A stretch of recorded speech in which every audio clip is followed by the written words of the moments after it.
Direct Nagarjuna క్యారెక్టర్ని కించపరిస్తే నాగార్జున మాట్లాడడం తప్ప 100%. నాగార్జున క్యారెక్టర్ కాదు అక్కడ.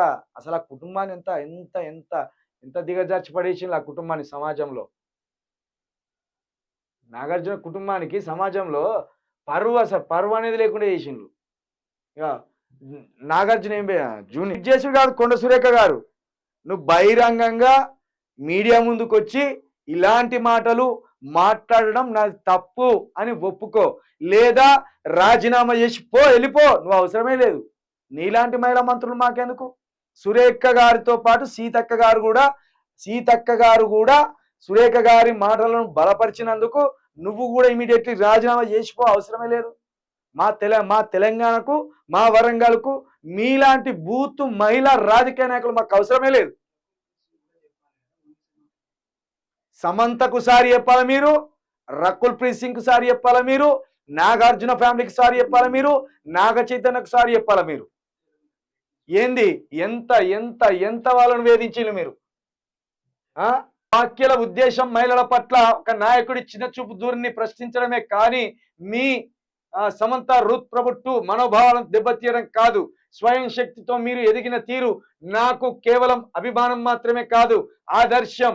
నా వాక్యాల పట్ల మీరు కానీ మీ అభిమానులు కానీ మనస్తాపానికి గురైనట్లయితే బేషరత్తుగా నా వాక్యాలను పూర్తిగా ఉపసంహరించుకుంటున్నాను.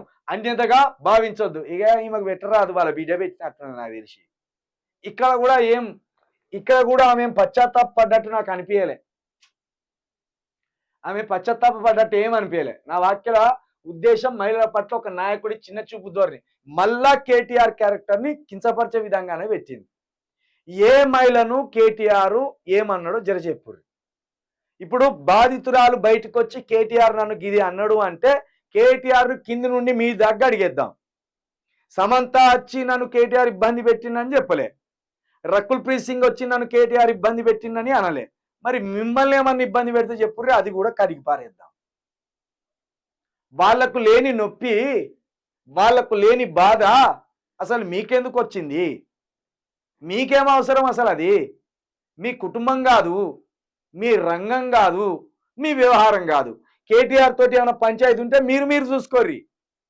సమంతను రకుల్ ప్రీత్ సింగ్ను ఎందుకు లాగడం? ఇక్కడ కూడా ఏమాత్రం కూడా ఈమె మారలే, ఈమె తీరు ఏం మారలే. ఇంకేమంటుంది?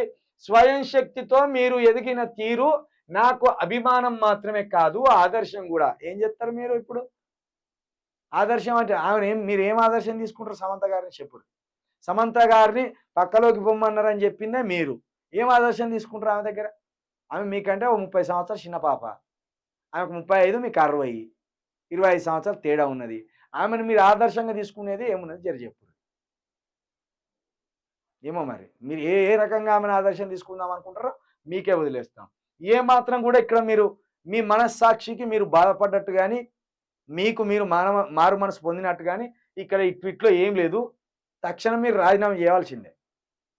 రేవంత్ రెడ్డి గారు, మీరు సురేఖ గారితో రాజీనామా చేపించకపోతే ఖచ్చితంగా ఇట్లా లేడీస్ జీవితాలను మీరే ఆగం చేస్తున్నారనేది ఖచ్చితంగా ఈ తెలంగాణ ప్రజలు తెలుస్తున్నది.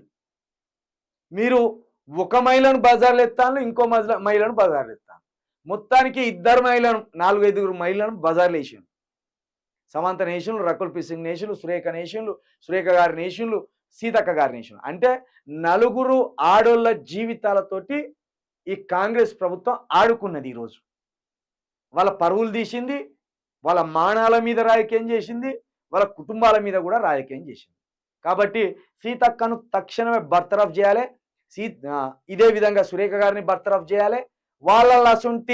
వాళ్ళ సొంటి లీడర్లు తెలంగాణ సమాజానికి అవసరం లేదు. అలాంటి రాజకీయాలు ఇక్కడ నడవవు. నడిస్తే మేము కూడా ఏమాత్రం ఊకోం, మా ప్రజలు కూడా ఊకోరు.